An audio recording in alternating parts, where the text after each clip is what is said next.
दोस्तों, आज हम चर्चा करेंगे प्रतिमा पूजा के ऊपर।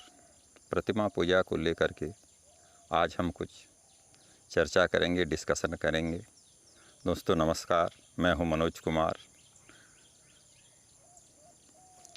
पूरे भारतवर्ष में या फिर जहां भी सनातनी लोग रहते हैं, पूरी दुनिया में प्रतिमा का पूजा किया जाता है। दोस्तों, प्रतिमा पूजा सुनने से ही मन में ये ख्याल आ जाता है कि किसी मूर्ति का पूजा किया जाए, लेकिन जब से ये परंपरा शुरू हुआ, ये तो हम कह नहीं सकते कब से हुआ, लेकिन जब से भी हुआ और जिन्होंने भी ये परंपरा शुरू किया, इन लोगों के मन में क्या आया होगा दोस्तों। तो प्रतिमा पूजा के ऊपर मैं अपना विचार रख रहा हूँ।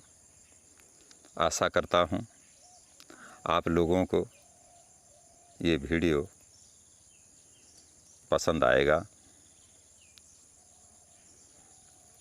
तो दोस्तों, अब हम चर्चा करते हैं प्रतिमा पूजा क्या है।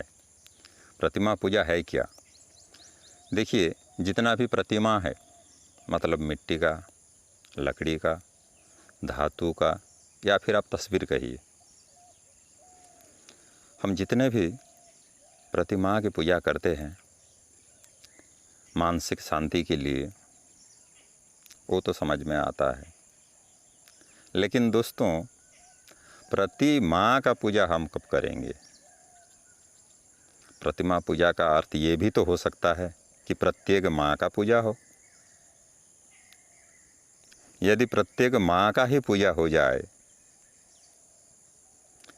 तो अभी इसी वक्त हमारा ये धरती तो स्वर्ग बन जाएगा।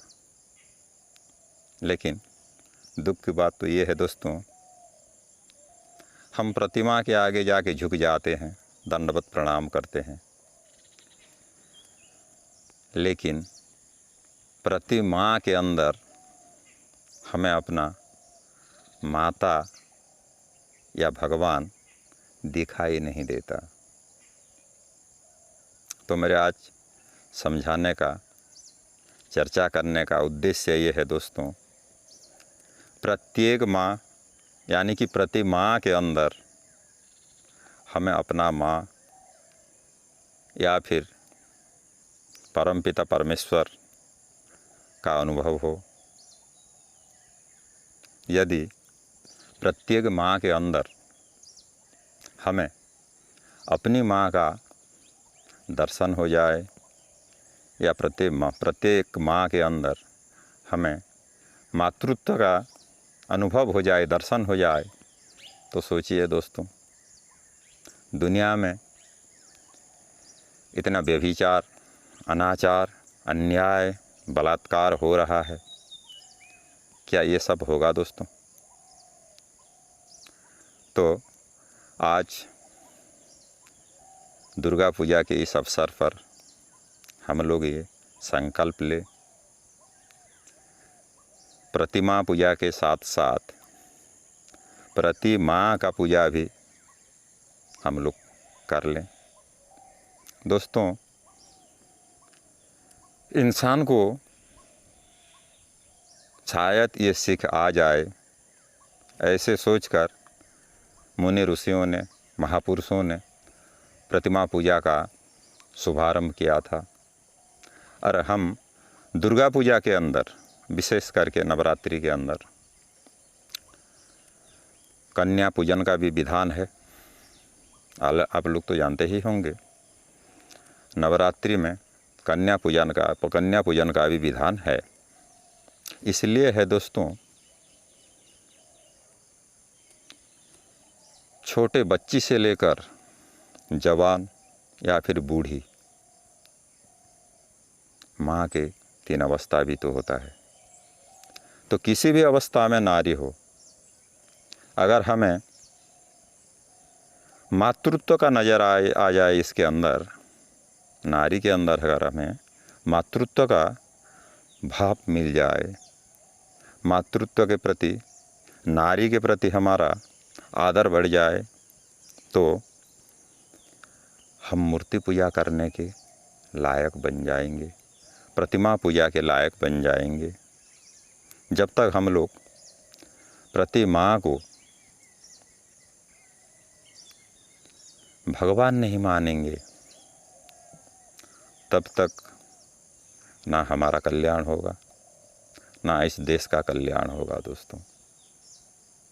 दोस्तों, सनातन धर्म बड़ा ही विचित्र धर्म है, जहाँ पशु पक्षी, पेड़ पौधे, जंगल, नदी, झरना, पहाड़, पर्वत, समुद्र, यहाँ तक कि आकाश को भी हमने भगवान मानते हैं। यदि दोस्तों आकाश को, पर्वत को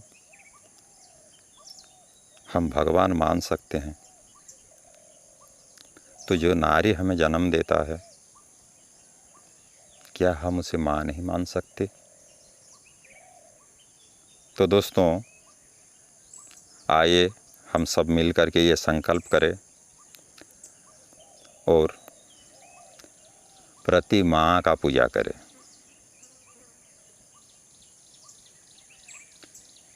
दोस्तों, जिस प्रतिमा, आप दुर्गा कहिए, गणेश जी कहिए, विश्वकर्मा कहिए, सरस्वती जी का प्रतिमा कहिए, हम 2-4 दिन पूजते हैं, फिर विसर्जन करके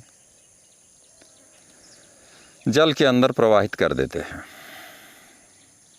लेकिन जो माँ या बहन कहिए, या जितने भी हमारे आसपास के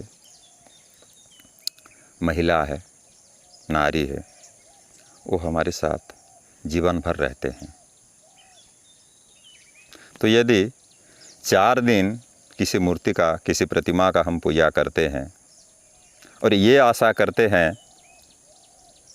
कि हमें इससे कल्याण मिल जाएगा, आशीर्वाद मिलेगा, और यदि हम जीवित माता या महिलाओं का अपमान करते हैं, तो क्या माता दुर्गा की मूर्ति या गणेश जी का मूर्ति कहिए, या सरस्वती लक्ष्मी जी का मूर्ति कहिए, ये सब प्रतिमा क्या हमें आशीर्वाद करेंगे? तो दोस्तों, मैं आशा करता हूँ प्रतिमा पूजा और प्रतिमा का पूजा, ये दोनों में क्या अंतर है आप लोग समझ गए होंगे। यदि प्रतिमा पूजा के ऊपर, प्रतिमा पूजा को लेकर के आपके मन में कोई जिज्ञासा है, तो आप मुझे कमेंट करके बता सकते हैं। मैं कोशिश करूँगा आपका जो जिज्ञासा है, इसे समाधान करने का। जय हिंद दोस्तों।